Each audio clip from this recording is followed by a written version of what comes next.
दोस्तों, इस बात में कोई शक नहीं है कि खानाए काबा मुसलमानों की सबसे मुकद्दस और पाक जगह है। लेकिन क्या ये पाक जगह यानी खानाए काबा हमेशा से ही ऐसा था? तो इसका जवाब है नहीं। जी हाँ दोस्तों, खानाए काबा हमेशा से ऐसा नहीं था। अब सवाल ये है कि अगर वो हमेशा से ऐसा नहीं था तो उसके पहले उस जगह पे था क्या? दोस्तों, आज इस वीडियो में हम इसी सवाल पर गुफ्तगू करेंगे और ये भी जानेंगे कि खानाए काबा की तामीर कैसे और कितनी बार हुई। दोस्तों, खानाए काबा की सबसे पहली तामीर हजरत आदम अलैहिस्सलाम की तख्लीक से 2000 साल पहले हुई और खाने काबा की सबसे पहली तामीर फरिश्तों ने की थी। दोस्तों, एक बार जब फरिश्तों ने अल्लाह ताला से कहा कि इंसान तख्लीक के बाद जमीन पर काफी फसाद और झगड़ा करेगा और बहुत खून बहेंगे, जिस पर अल्लाह पाक ने फरमाया कि जो कुछ मैं जानता हूं वो तुम नहीं जानते। इस जवाब से फरिश्तों को ऐसा लगा जैसे अल्लाह ताला उनसे नाराज हो गया हो। उस वक्त फरिश्ते अल्लाह ताला को राजी करने के लिए अल्लाह ताला के अर्श के नीचे तवाफ करने लगे। उनके इस काम से अल्लाह ताला ने उन पर रहमत फरमाई और अपने अर्श के नीचे एक खूबसूरत घर तामीर किया जो जबुर्जत के 4 सतूनों पर कायम था। ये घर फरिश्तों के दरमियान बैतुल मामूर के नाम से मुतारिफ हुआ। बताया जाता है कि बैतुल मामूर फरिश्तों का काबा है और ये 7वें आसमान में अर्श के सामने काबा शरीफ के बिल्कुल ऊपर है। फरिश्तों ने द्वारा बैतुल मामूर की ऐसी ही हुर्मत है जैसे जमीन पर काबा की। ये आसमान वालों का किबला है और हर रोज 70,000 फरिश्ते इसका तवाफ करते हैं और नमाज के कुएं हाजिरी देते हैं। जो फरिश्ता एक बार बैतुल मामूर में तवाफ कर लेता है उसके बाद दोबारा उसको कभी मौका नहीं मिलता। बुखारी और मुस्लिम शरीफ की हदीस है कि हुजूर पाक सल्लल्लाहु ताला अलैहि वसल्लम को भी बैतुल मामूर दिखाया गया। दोस्तों, खानाए काबा की दूसरी तामीर उस वक्त हुई जब अल्लाह ताला ने हजरत आदम अलैहिस्सलाम को बनाने के बाद जमीन पर उतारा।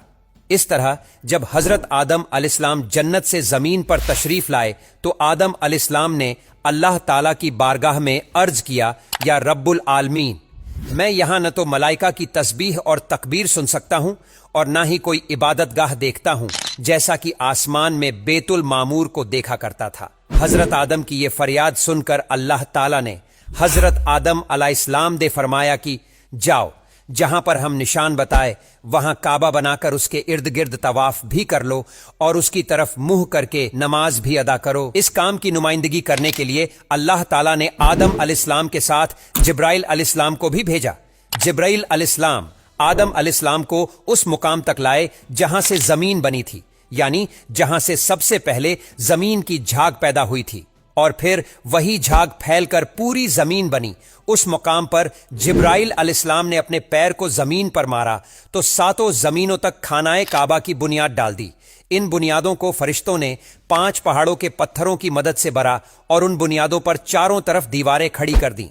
जब खानाए काबा की तामीर का काम मुकम्मल हो गया तो फिर अल्लाह ताला ने आदम अलैहिस्सलाम को तवाफ करने का हुक्म दिया।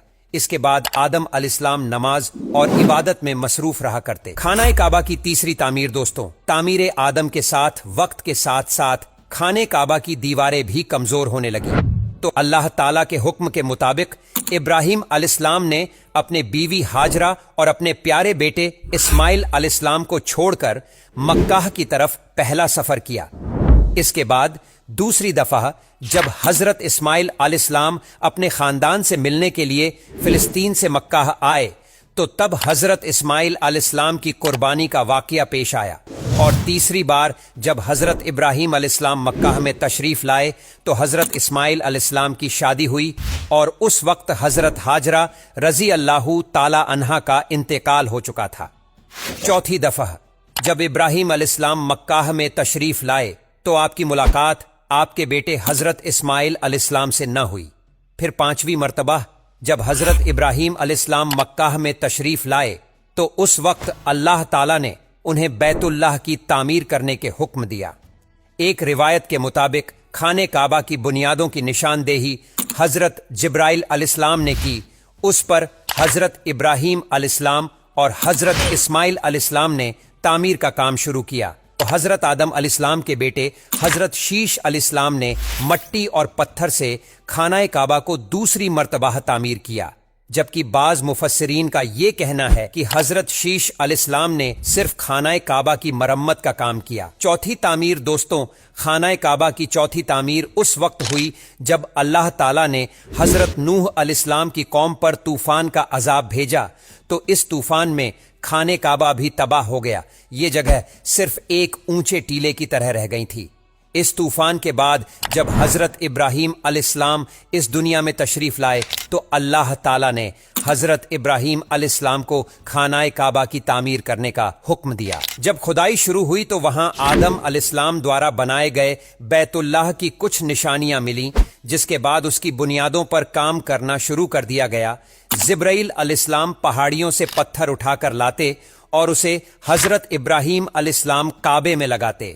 پھر حضرت جبرائیل علیہ السلام کی نشاندہی سے جبل ابو القبیس کے کنویں سے 2 پتھر ملے۔ حضرت ابراہیم علیہ السلام ان پتھروں کو اٹھا کر لائے۔ ان میں سے ایک پتھر حجر اسود تھا اور دوسرا پتھر مقام ابراہیم کے نام سے مشہور ہوا۔ دوستوں، مقام ابراہیم وہ مشہور پتھر ہے جس پر کھڑے ہو کر حضرت ابراہیم علیہ السلام نے کعبہ کی دیواریں بلند کی۔ جیسے جیسے خانہ کعبہ کی دیواریں بلند ہوتی جاتی، ویسے ویسے یہ پتھر بھی ہوا میں بلند ہوتا جاتا۔ دوستوں، نبی کریم غفور الرحیم صلی اللہ تعالی علیہ وسلم نے ارشاد فرمایا کہ حجر اسود جب جنت سے اتارا گیا تو دودھ سے بھی زیادہ سفید تھا، پھر انسانوں کے گناہوں نے اسے کالا کر دیا۔ خانہ کعبہ کو 5ویں بار قوم عمالقہ اور 6ویں بار قبیلہ جرہم نے تعمیر کیا۔ قبیلہ جرہم سے جس شخص نے یہ کام کیا اس کا نام حس بن مداد اصغر تھا۔ دوستوں، اس کے بعد خانہ کعبہ کی تعمیر کی ضرورت تب پڑی جب قبیلہ قریش کے سرداری کے دور میں ایک زبردست سیلاب آیا، جس سے خانہ کعبہ کی دیواریں بے حد کمزور ہو گئیں اور ان پہ دراریں بھی آ گئیں، جس کے بعد قبیلہ قریش نے کعبہ کو پھر سے تعمیر کروایا، لیکن اس وقت سرمایہ کم ہونے کی وجہ سے قریش کی تعمیر میں حتم کعبہ کو شامل نہیں کیا گیا تھا۔ خانہ کعبہ کی نامی تعمیر اس وقت ہوئی جب یزیدی فوج کی وجہ سے خانہ کعبہ کی دیواریں کمزور ہو گئی، تو حضرت عبداللہ بن زبیر نے اس کو بھی شامل کر کے بنیاد ابراہیمی پر خانہ کعبہ کو نئے سرے سے تعمیر فرمایا۔ دوستوں، خانہ کعبہ کی 10ویں تعمیر عبد الملک بن مروان کے نائب حجاج بن یوسف، جو کہ ایک ظالم حکمران تھا، اس نے 74 ہجری میں پھر سے خانہ کعبہ کو قریش والی تعمیر کے مطابق بنوایا۔ پھر 1040 ہجری میں سلطنت عثمانیہ کے سلطان مراد بن احمد خان نے حجر اسود والی جگہ کے علاوہ ساری عمارت کی تعمیر پھر سے کی۔ اس تعمیر کا کام 6 ماہ میں مکمل ہوا۔ اس نے کعبہ کے اندر سنگ مرمر کا پتھر لگوایا اور نہایت ہی خوبصورت چھت بنوائی اور ایک خوشبورات کالے رنگ کا پردہ خانہ کعبہ پر ڈالا گیا، جس پر کلمہ طیب لکھا ہوا تھا اور سنہری لفظوں میں اس پر سلطان کا نام بھی لکھا ہوا تھا۔